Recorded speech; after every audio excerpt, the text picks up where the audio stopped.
The valet parking attendant stared at me with that particular blend of confusion and pity that makes your stomach drop. "I'm sorry, miss, but we don't have any record of a silver Honda Accord under your name. Are you sure you parked it here?" I stood there in my black cocktail dress, clutching my purse. Tonight was supposed to be my celebration dinner. 3 months ago, I'd finally saved enough to buy my first brand new car. Tonight, I was supposed to be celebrating my promotion to senior account manager. Instead, I was standing in a valet lot at 7 p.m. on a Friday, staring at an empty space where my car should have been. "Could you check again? License plate number ZKM 4782. My voice stayed level, the same tone I used when everything was falling apart behind the scenes. The attendant scrolled through his tablet again, shaking his head.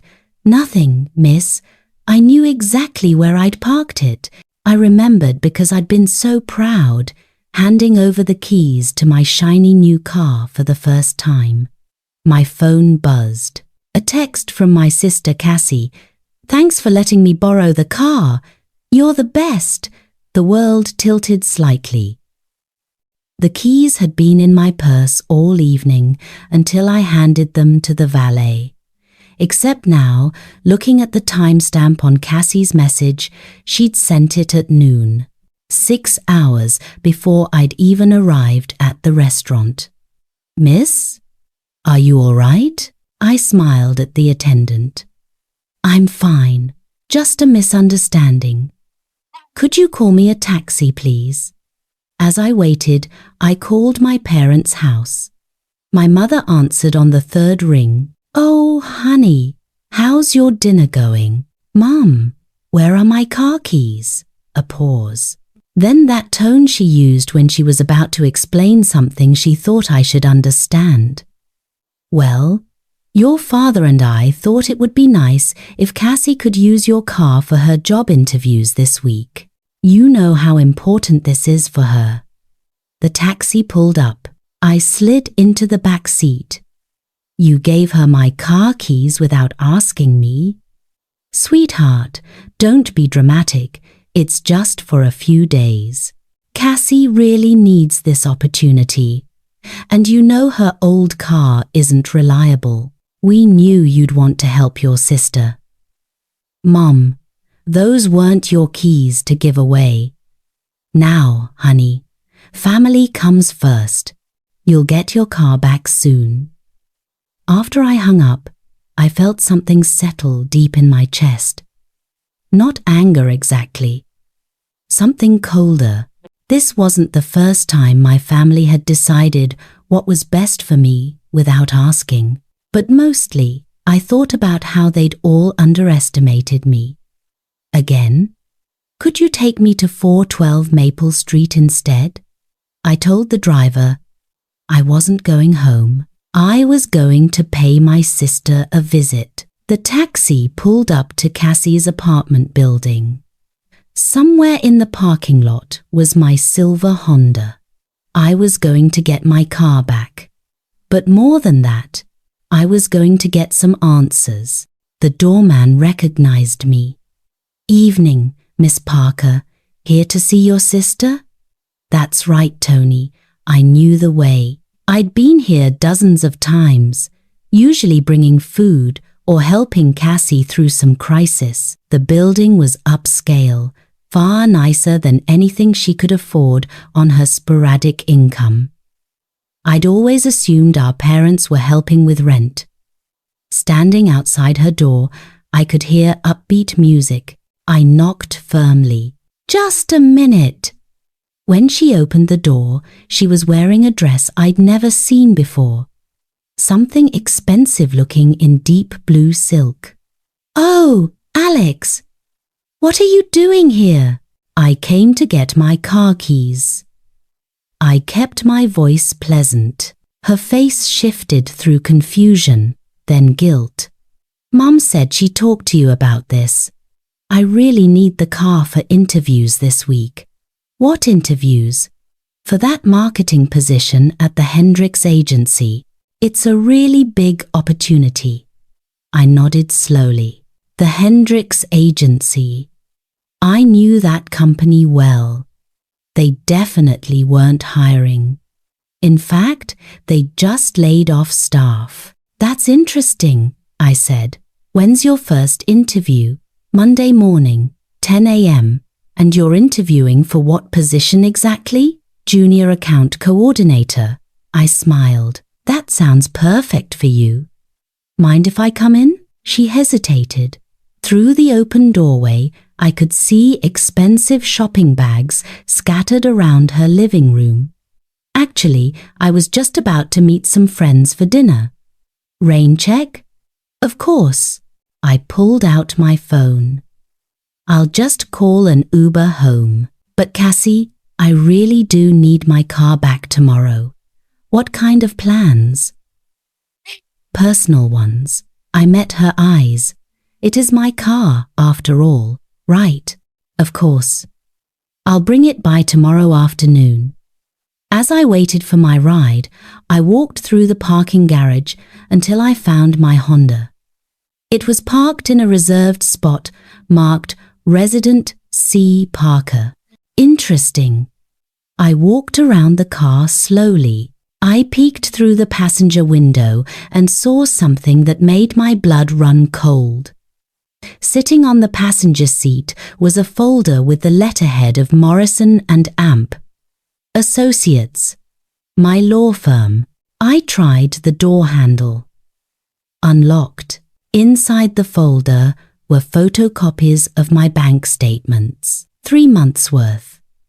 At the bottom of the stack was a handwritten note in my mother's script. She has enough saved to help with the down payment.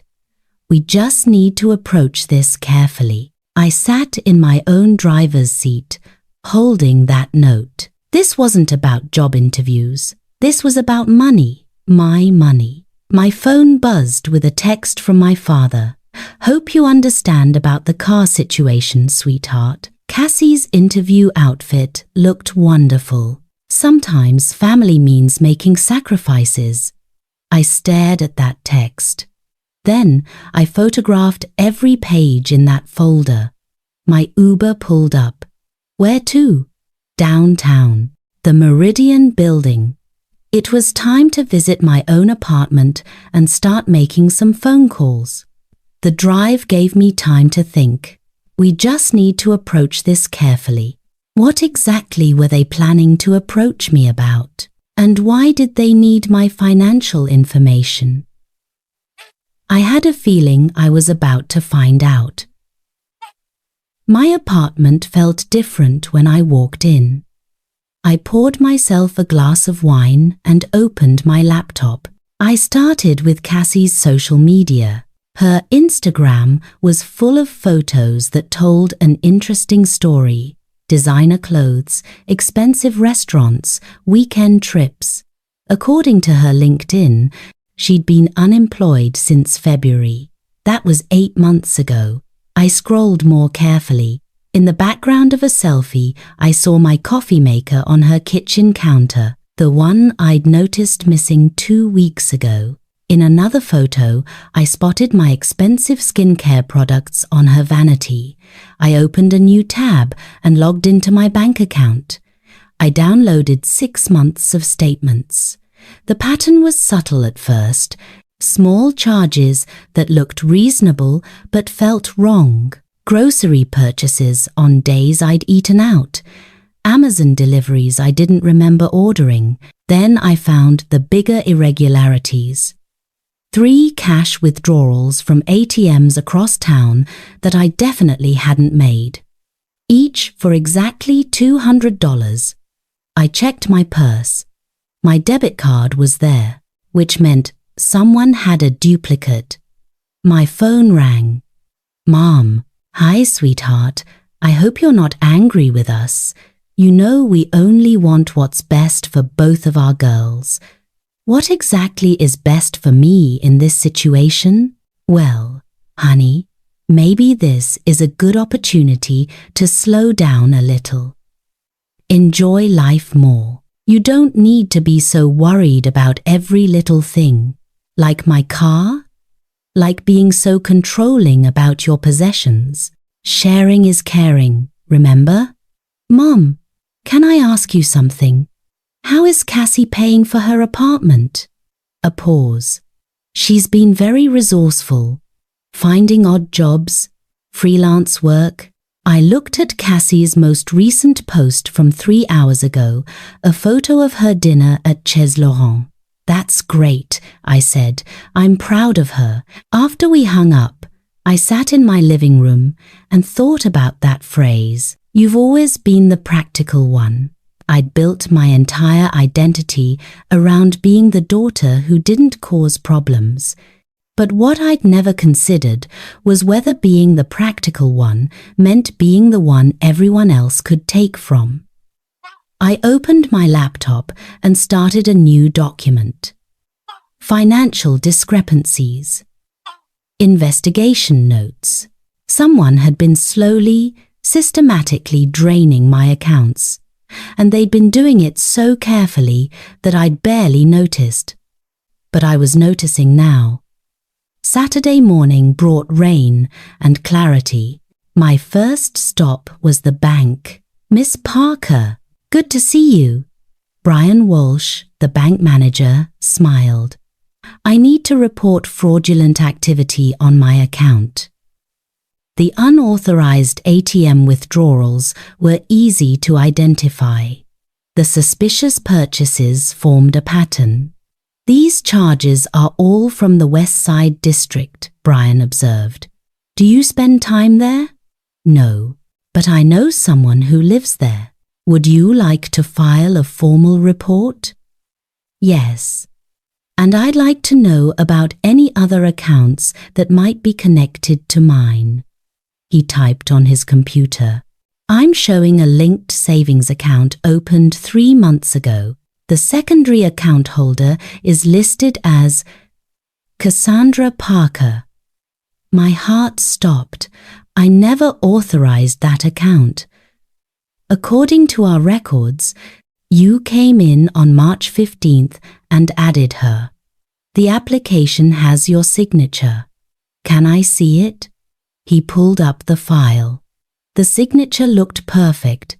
Brian, I never signed this form, but I'd like to review the security footage from March 15th. That would require a police report. Then, let's file one. By the time I left, I had officially reported fraud and frozen my accounts.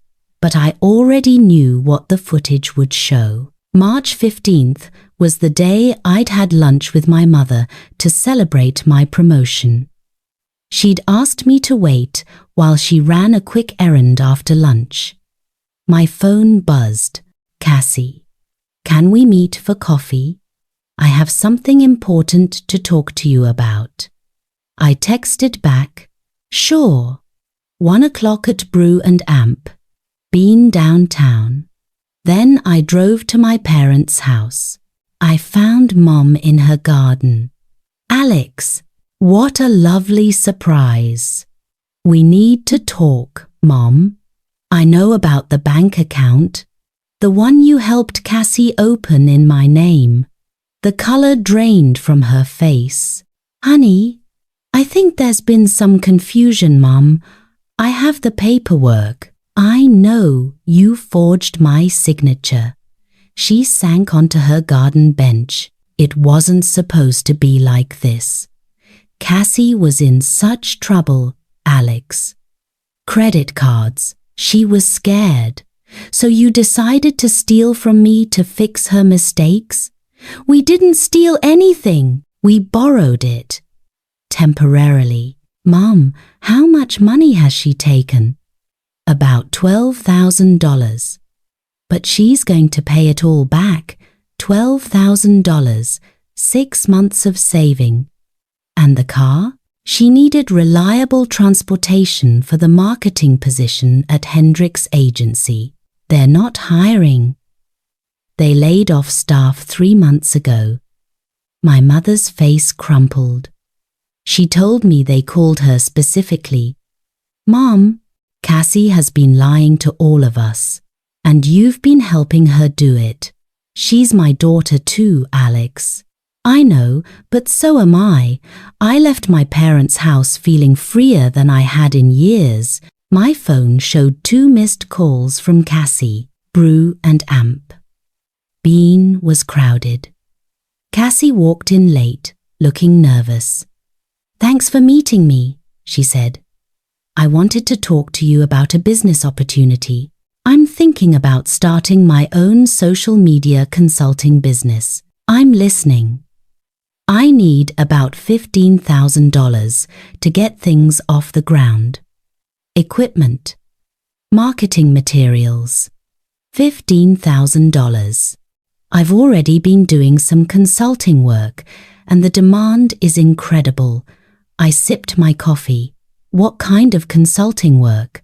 I've been helping local businesses with their Instagram presence. She showed me her phone. Look, I can show you some of my success stories. This is impressive work, Cassie. When did you start doing this? About 4 months ago, right around the time the unauthorized charges started appearing. How many clients do you have? 6 regular clients. That would be at least $3,000 a month. Cassie, if you're making good money, why do you need to borrow $15,000 from me? And why have you been using my car and my debit card? She tensed. I don't know what you're talking about with your debit card. I showed her the photos of the bank fraud documentation. These are unauthorized ATM withdrawals, all from locations near your apartment. She stared at the screen.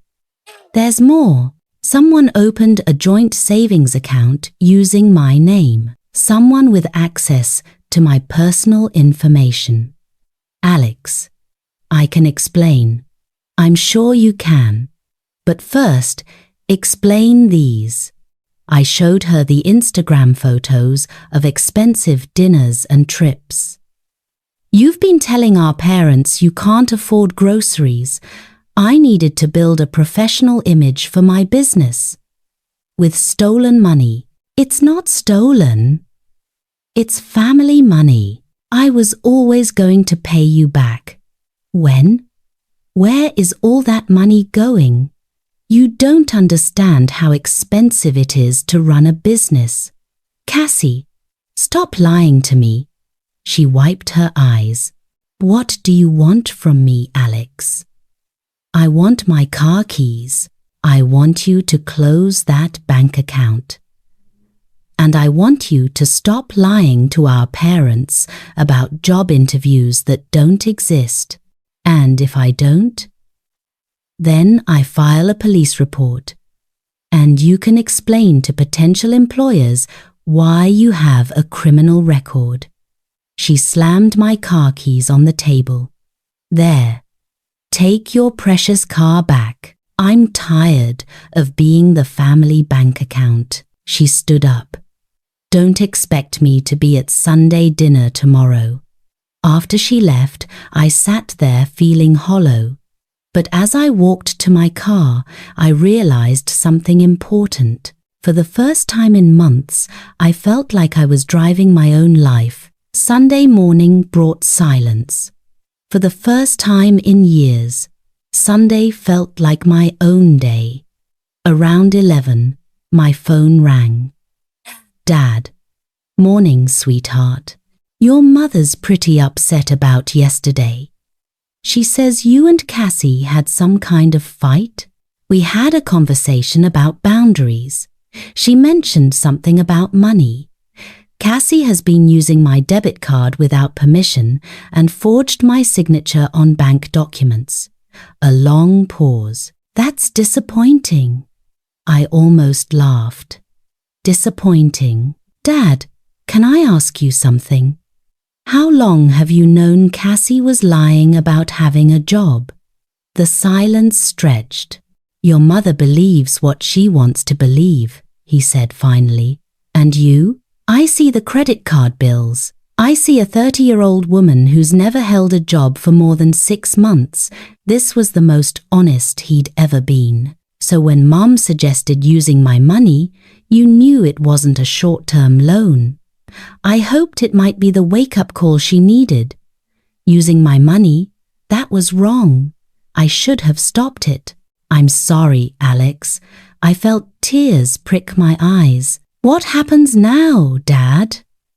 Now you do what you think is right. And your mother and I figure out how to help Cassie without enabling her. After we hung up, I felt strangely empty. Around 2 o'clock, I drove to the art museum. At the cafe, I met a woman named Paula.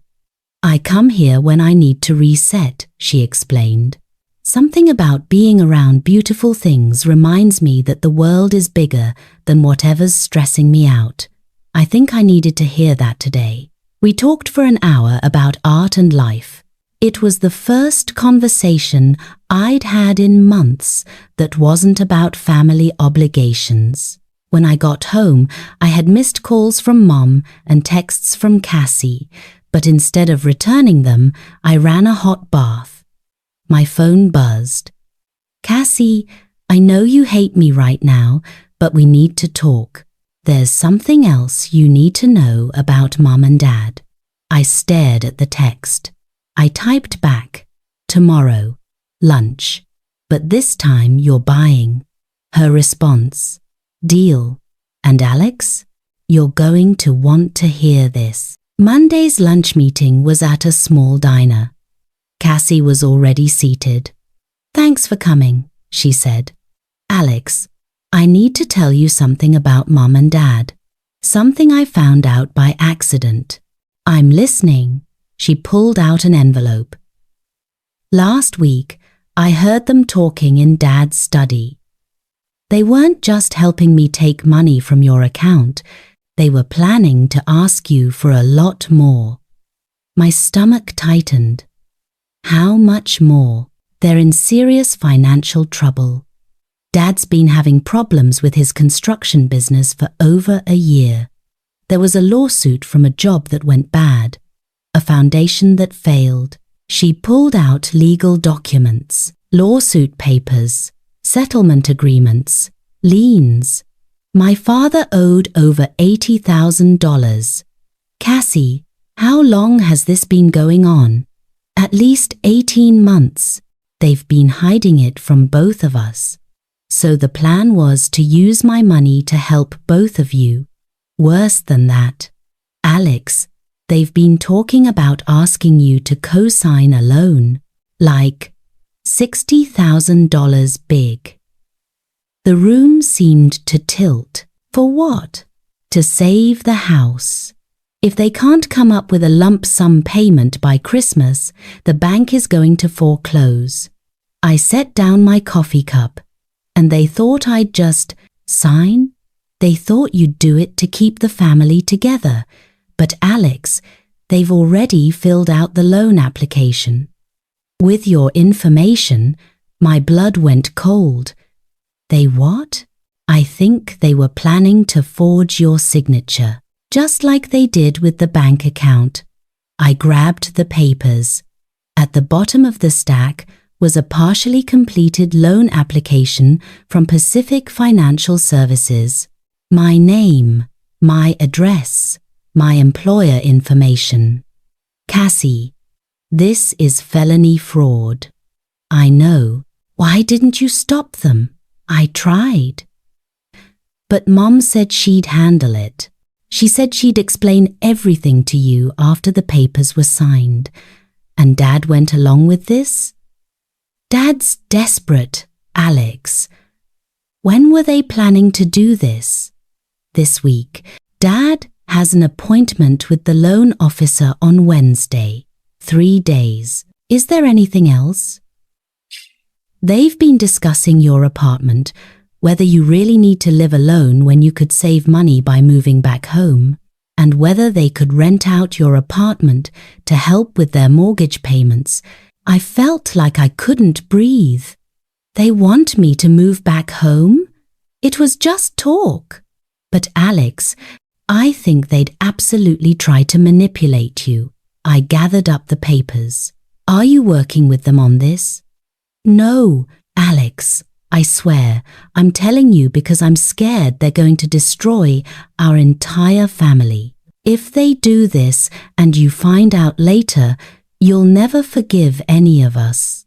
I studied her face. She looked genuinely frightened. What do you think I should do? Disappear for a while. Make yourself unavailable until after Wednesday. Cassie, if I help them find a legitimate solution, will you support me? What kind of solution? Legal advice, debt counseling, maybe bankruptcy, real solutions. She nodded. Yes, I'll support you, even if it means they lose the house. Alex, they're going to lose the house anyway if they keep trying to solve this with fraud. As I drove home, I realized my family crisis had evolved. But for the first time, I had all the information, and I had the power to control what happened next. Tuesday evening, I sat in my apartment with all the documents. My phone rang. Mum. Hi, sweetheart. I was wondering if you could come over for dinner tomorrow night. Just family time. Tomorrow night. One day before Dad's appointment. What's the occasion? Do I need an occasion to want to see my daughter? I thought we could discuss how to move forward. Mom, are you and Dad planning to ask me for money? A pause. Well, sweetheart, we might have some investment opportunities to discuss, ways to help your father's business recover. Mom, I'm not going to co-sign any loans. Oh, honey, nobody's asking you to co-sign anything. Dad already filled out the application with my information. The silence on the other end was profound. Mom? Alex, I think there's been some kind of misunderstanding. There's no misunderstanding. I know about the lawsuit. I know about the foreclosure. And I know you are planning to forge my signature. Sweetheart, you're making this sound much more dramatic than it is, Mum. Stop. Just tell me the truth. Another long pause. We're in trouble, Alex. Real trouble. So you decided to handle it by committing fraud. We decided to ask our daughter for help. By forging my signature, we thought it would be easier for you, less stressful. I stood up. Mum, do you understand that what you're describing is multiple felonies? You could go to prison for this. Don't be so dramatic. Families help each other. Families ask for help. They don't steal identities. Fine. Her voice turned sharp. What do you suggest we do? Lose everything we've worked for? I suggest you get legitimate help, legal advice, debt counseling. We can't afford lawyers. You can't afford not to have lawyers. Mum, if you go through with this, you'll lose your freedom. She was crying now. You don't understand what it's like to watch everything fall apart. I understand that destroying my life won't save yours. Mum, I love you and Dad. I want to help you find a real solution, but I won't let you commit fraud. What are you saying? I'm saying we need to have a different conversation tomorrow night. One where we talk about legal options. After I hung up, I texted Cassie. She confirmed everything. They're planning to go through with the loan fraud on Thursday. I called her. I'm going to stop them by giving them a better option. Alex, they don't have any money to pay lawyers. I know, that's why I'm going to pay for it. You're going to help them? I'm going to help them solve their problems legally. It's going to cost thousands, but it's better than watching my parents go to prison. What do you need me to do?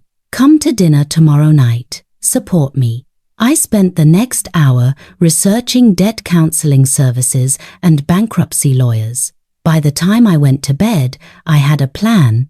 Wednesday evening, I pulled into my parents' driveway. Cassie's car was already there. I found them all in the kitchen.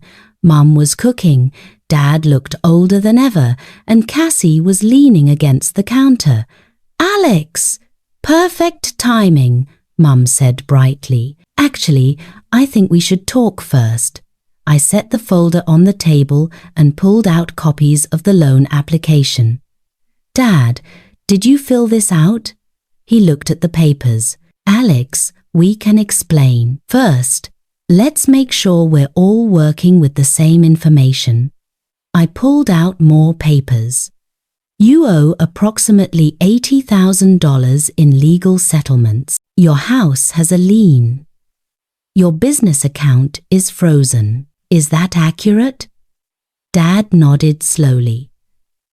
"It's true, and your plan was to take out a $60,000 loan in my name? We were going to ask you to co-sign, Dad. You were planning to forge my signature tomorrow morning. We thought it would be easier." "Stop. Please stop trying to make identity theft sound like a favor.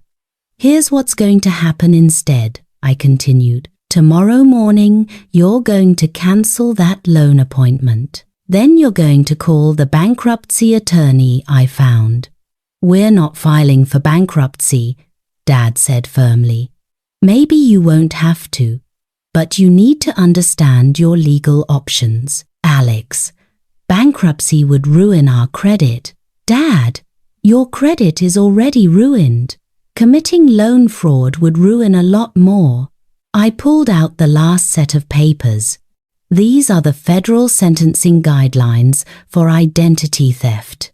You're looking at up to 2 years in prison, each of you." Mom sank into a chair.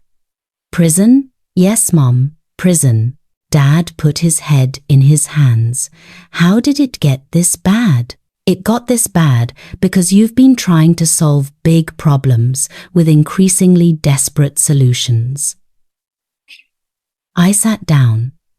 "Dad, there's no shame in your business failing, but there is shame in dragging your family down with you. So what happens now?" Mom asked. "Now we call the bankruptcy attorney and the debt counselor. We figure out your real options." "And you'll pay for all this help?" "Yes, on one condition. You never use my personal information for anything ever again without my explicit written permission." "Of course," Dad said quickly, "and Cassie pays back the money she took from my account." Cassie nodded.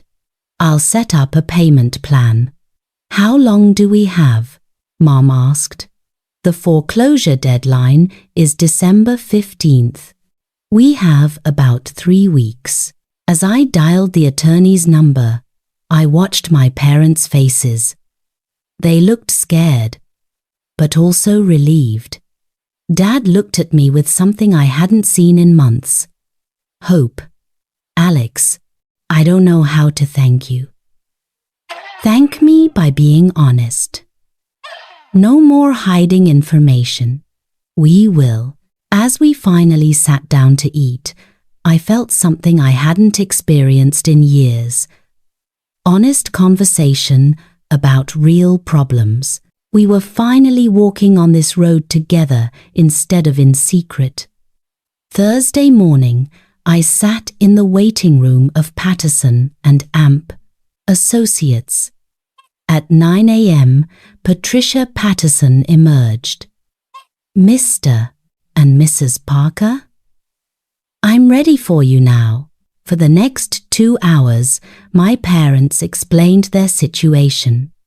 "The good news," Patricia said finally, "is that your situation isn't unusual. Chapter 7 bankruptcy would discharge most of your unsecured debt, or Chapter 13 would let you restructure. Which option would you recommend?" Mum asked. "That depends. Mr. Parker, do you want to try to save your construction business? Dad was quiet. I don't know anymore. Maybe it's time to accept that it's over. It was the first time I'd ever heard my father admit defeat. If you're ready to close the business, that opens up more options, Patricia explained. How much would this cost? Mom asked. My fee is $3,500 plus filing fees. I pulled out my checkbook. I'll write you a retainer check today. After we left, I drove my parents to the debt counseling service. Martin Torres spent an hour going through their finances. The good news, he said, is that your situation is manageable if you're willing to make some hard choices.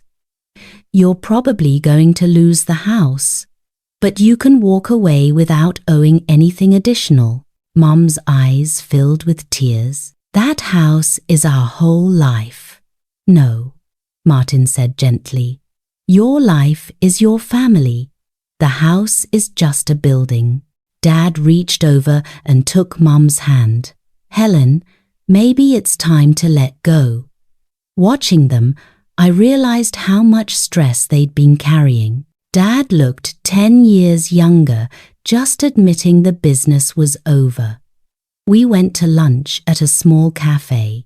I can't believe we almost committed fraud to avoid this conversation, Mom said.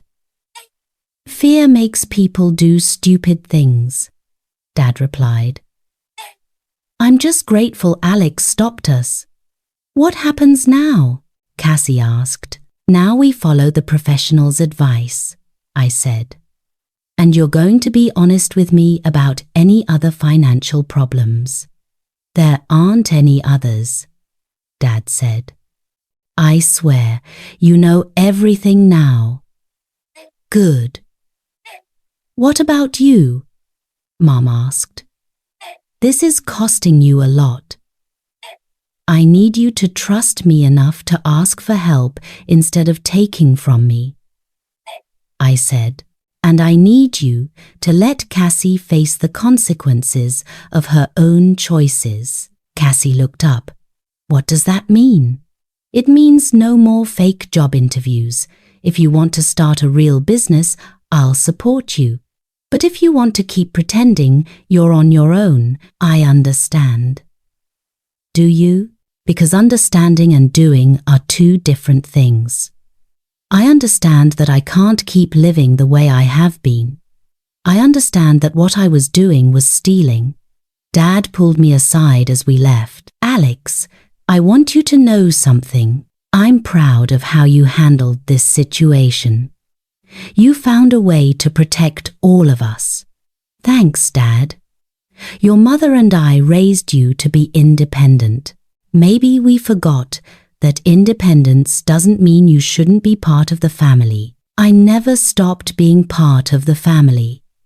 I just needed the family to stop treating me like a resource. Driving home, I felt confidence that my family's problems were actually going to be solved. They weren't going to prison, and we were all working toward the same goal. 3 weeks later, I stood in my parents' living room watching strangers evaluate their furniture for the estate sale. Mom was in the kitchen, packing dishes. Dad was in the garage, sorting tools. This is weird, Cassie said. I keep thinking I should feel sadder. Why don't you? Because they seem happier than they've been in months. I looked toward the garage. Dad was moving with energy. Martin was right. Sometimes losing everything is the only way to save what really matters. The debt negotiations had gone well. My parents would walk away with some savings and no debt. Dad found a 2-bedroom apartment, I told Cassie, and he got a job offer, foreman with Morrison Construction. Alex, I got a job too, Cassie said.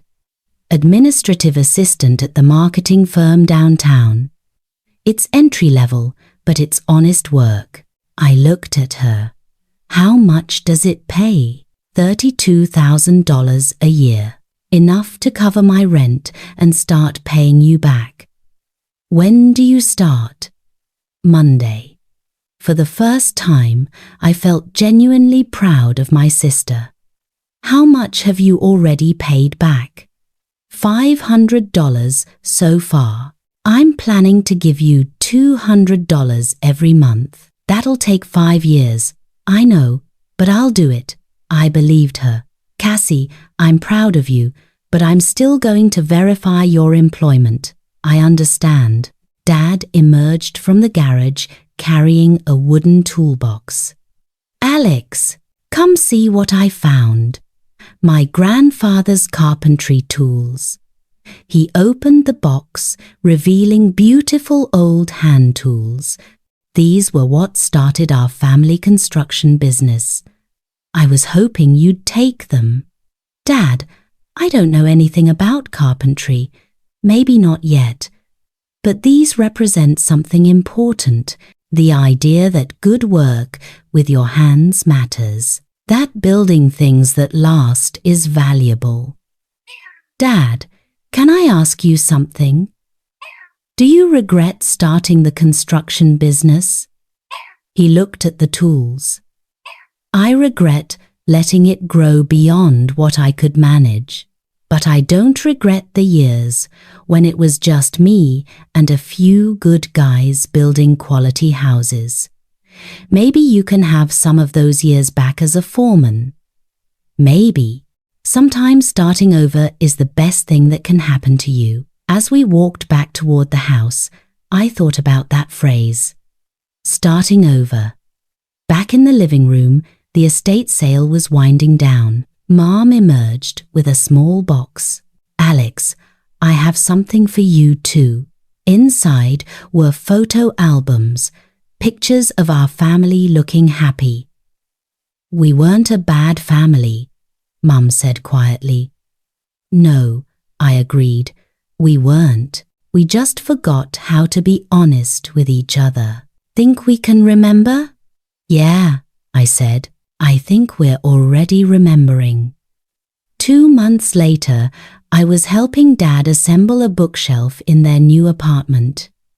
It was smaller, but peaceful. Hand me that screw, Dad asked. His hands were steady. The new job was going well. Mom emerged with the photo albums. Alex, look what I found. A picture of my college graduation. You looked so proud that day, Mom said. I was proud of graduating, but also of you two. We were proud of you too, still are, especially because you made us file for bankruptcy instead of letting us commit fraud. Dad laughed. Smart daughters prevent their parents from making bad decisions. My phone buzzed. Second month payment is in your account. She's been consistent so far, I told my parents. How's her job going? Mom asked. Really well. She's taking online courses in digital marketing. Real ones this time? Real ones. Dad finished the bookshelf. Looks good. What should we put on the top shelf? How about this? I handed him the wooden toolbox. Dad, those tools represent something about our family. You need them more than I do right now. He placed the toolbox on the shelf. It looked perfect. Speaking of taking care of each other, Mom said, We want to pay you back for the legal fees. You don't need to do that. Yes, we do, Dad said. We're actually in better financial shape now. We want to make it right. What if instead of paying me back directly, you put that money into a college fund for future grandchildren? They looked surprised. Are you sure? Mum asked. I'm sure. I want that money to go towards something positive. We spent the afternoon organizing. Around 5, Cassie arrived with takeout. How was your week? I asked. Good. Busy. I'm learning how to manage the office's social media accounts. It's different from personal social media, more strategic. There's another woman about my age, Paula. I have an announcement, Dad said during dinner. My boss asked if I'd be interested in supervising a project to renovate the old Franklin Elementary School into senior housing. It's a big job. Are you going to do it? I said yes. It's exactly the kind of work I love. That's perfect, I said. As I drove home, I thought about Dad's new project. Taking something with good bones and making it beautiful and useful again. It seemed like a pretty good metaphor for our family.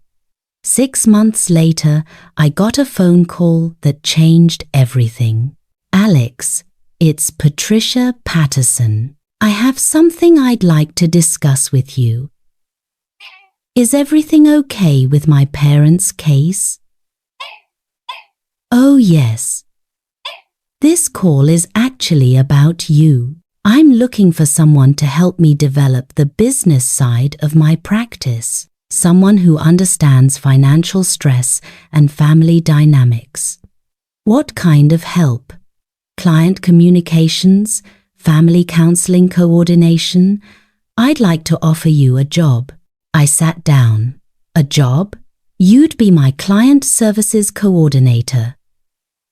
You don't need legal training, you need life experience. After watching you handle your family's situation, I'm convinced you have it.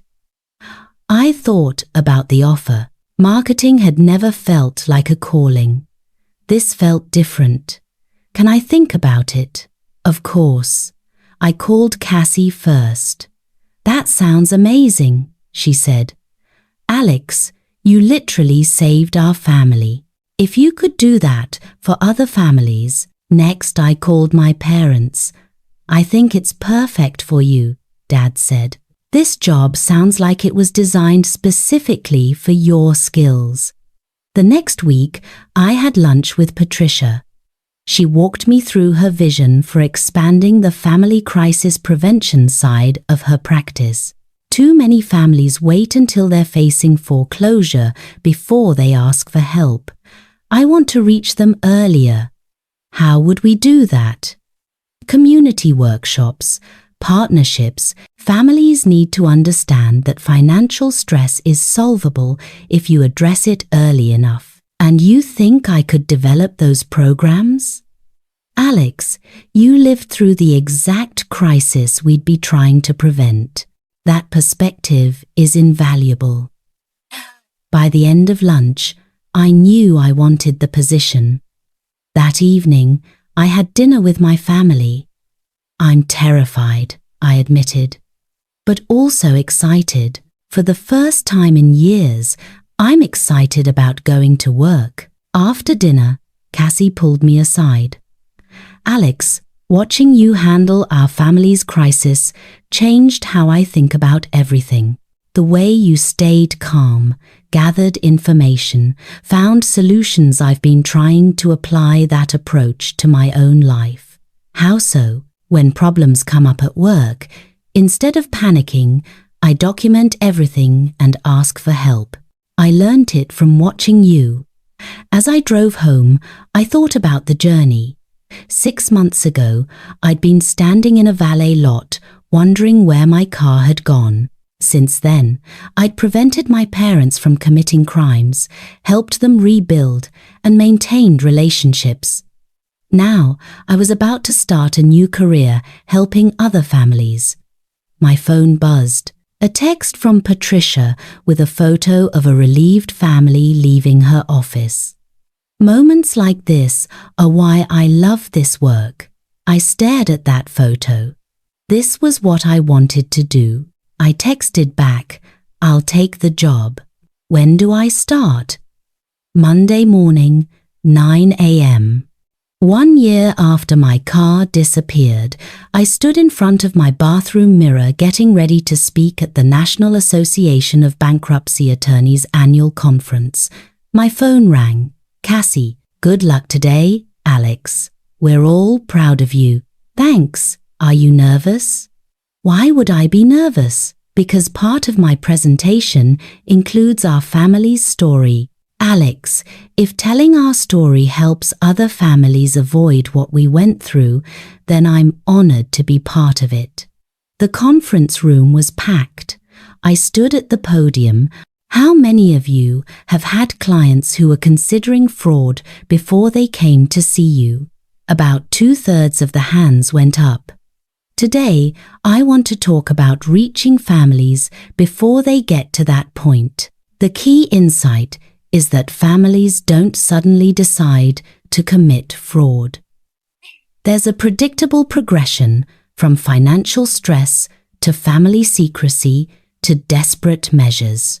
If we can interrupt that progression early, we can help families solve their problems legally. During the Q&A, a lawyer asked, "Do you have any data on outcomes?" Actually, yes. Of the 127 families who attended our workshops, 0 subsequently attempted financial fraud. After the presentation, Patricia found me. "Alex, the National Association wants to discuss making family crisis prevention workshops a standard component of community legal education programs." That evening, I called my family. "We're so proud of you," Mum said. "Your father and I attended a financial planning seminar at our church last week. We went together.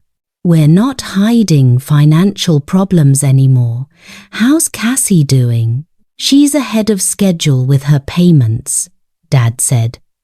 "And she's been promoted to marketing coordinator." My phone buzzed. "Patricia, the National Association wants to discuss a consulting contract to develop a national family financial crisis prevention program. Are you interested?" I texted back, "Very interested." As I prepared for bed, I realized I was grateful for my family's financial crisis. It had taught me valuable lessons about support and honesty. And now I got to spend my career helping others learn those lessons. 6 months later, I stood in my new office reviewing materials for our first national training conference. My phone rang. "Officer Martinez from the City Police Department. Miss Parker, we have a situation involving your sister, Cassandra Parker. She's here at the station voluntarily, reporting potential identity theft. She asked me to call you." I rushed to the station. Cassie was in the lobby, nervous but determined. "What's going on, Alex? I think someone's been using my employment history to commit fraud. My boss called me yesterday. Someone contacted her claiming to be from a loan verification company. She pulled out a folder. I did some research and found 3 loan applications that used my employment information but with different social security numbers." Officer Martinez nodded. "It's part of a larger identity theft ring. Miss Parker's documentation is going to be very helpful. Why did you come to the police instead of just calling me?" I asked. "Because a year ago, my first instinct was to solve problems by taking from you. This time, my first instinct was to get proper help and do the right thing. Alex, you taught me that hiding problems makes them worse." As we left, Cassie showed me something on her phone. "I've been wondering if I could develop workshops for young adults about financial responsibility and social media. So many people my age get into trouble trying to maintain an image they can't afford.